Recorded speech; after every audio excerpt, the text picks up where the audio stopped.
And in case anyone missed it, at the very beginning of this interview series, we talked about a book that Brian wrote.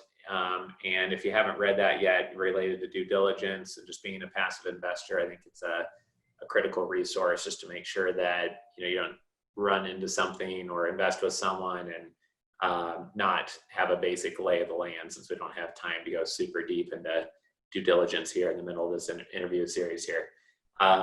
How does a passive investor get started in multifamily investing? What would be your recommendation for putting their toe in the water?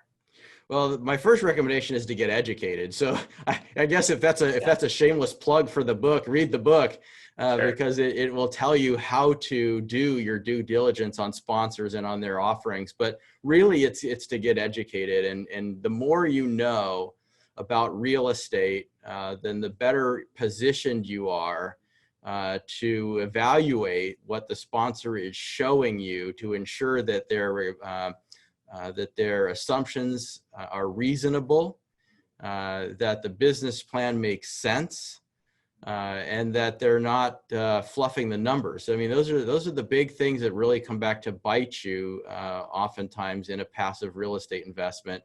I like to always say that you don't need to know how to build a house because you're going to build a house, but if you at least need to know how to be a building inspector, right? And this is kind of that same kind of a thing. Be the building inspector. You have to know some construction techniques to be a building inspector. Same thing here. You have to know some investing techniques and principles, even if you're going to just be a passive investor. Sure. This content was created by commercialrealestate.com. Access our community, investment databases, training, and live events by visiting www.commercialrealestate.com.